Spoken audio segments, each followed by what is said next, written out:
Assalomu alaykum azizlar. Bugun sog'lom farzand, sog'lom nasl qoldirish haqida batafsil gapirib beraman.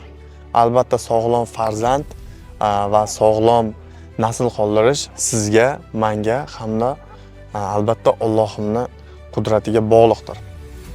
Endi savol tug'iladi. Mana bu suratda ko'rib turganlaringiz irsiy nosog'lom bola. Bu kelajakda qanday yashaydi? Qanday kun kechiradi? Va qolaversa ota-onasi bu bola uchun qancha mashaqqat chekadi. Hamda bu bola katta bo'ladi, rivojlanadi va rivojlanganda ham, yetuk inson bo'lganda ham holat bunday bo'ladi. Aqliy tarafdan rivojlanish orqada qolgan, jismoniy tarafdan rivojlanish orqada qolgan. Bu ham o'sha bola uchun mashaqqat, ham ota-onasi uchun mashaqqat. Endi biz bunaqa vaziyatni oldini olish uchun faqatgina birdan bir yo'li ekoga murojaat qila olamiz.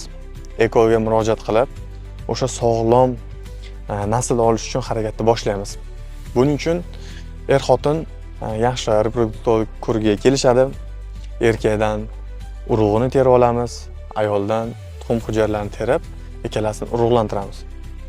Va hosil bo'lgan bir necha embrionlarni PGT hamda NGS protseduralari orqali, ya'ni tekshiruvlar orqali genetik nuqsoni bor yoki yo'qligi, sog'lom yoki nosog'lomligini tekshirib ko'ramiz. Hamda sog'lom embrionni olib turib ayolning matkasiga qo'yiladi va tug'ilajak bola ham sog'lom, irsiy kasalliklar bo'lmagan va kelajakda nasl qoldira oladigan embrion olishimiz mumkin. To'g'ri, ekoda ham masalan sog'lom embrion chiqmay qolishi mumkin. Nosog'lom embrion chiqib qolishi mumkin. Buni oldini olish uchun ham bir necha yechimlar bor.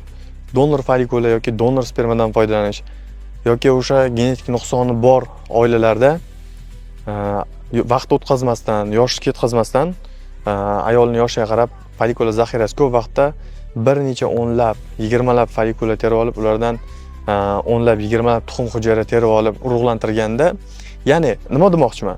Ko'proq folikula, ko'proq zaxira olinsa, hosil bo'lgan embrionlarni ham tekshirish va ulardan chiqadigan sog'lom embrionlar miqdori ham bir necha barobarga oshadi. Shu taraflarni hisobga olib, genetik nuqsoni bor oilalar va azospermiya va turli xil irsiy kasalliklar bilan og'rigan bemorlar o'zidan sog'lom nasl qoldirish uchun ekoga yuzlanishi albatta zarur. Sababi aytganimdek, bu mashaqqat, bu azob ham bola uchun, ham ota-ona uchun azob. Shunaqa vaziyatlarni oldini olish uchun ajoyib yo'l, ajoyib imkoniyat bu eko. Men oldin ham aytganman, hozir ham aytaman. Eko kim uchundir baxt, kim uchundir umid, kim uchundir orzu. Butun tibbiyot rivojlanmoqda va o'shanga asos sifatida qaralmoqda. Bo'ldi, biz yangi imkoniyatdan foydalanishimiz kerak. Eskicha qarashlar o'tib ketdi. Siz o'zingiz o'ylab ko'ring. Masalan, ekoni yomon deydiganlar. Sizda o'zida farzand bo'lmasa nima qilasiz? Ayolingizda turbasi yopiq yoki turbasi operatsiya qilib tashlangan yoki sizda tuxumingizda urug' bor-ku, lekin urug' chiqmayapti. Nima qilasiz? O'zida bo'lib qolsa shunaqa vaziyat. Albatta eko qilasiz. Chunki eko imkoniyat. Siz bilan doktor Quvonchbek, fikrlaringizni kommentariyga yozib qoldiringlar. Albatta o'qib, muhokama qilib javobimni aytaman va kimda qanaqa savollar yoki konsultatsiyaga kelish xohishi bo'lsa, mana shu raqamlar orqali bemalol murojaat qilishlaringiz mumkin. Men sizlarga yordam berishga jonim bilan tayyorman va shu uchun harakatdaman.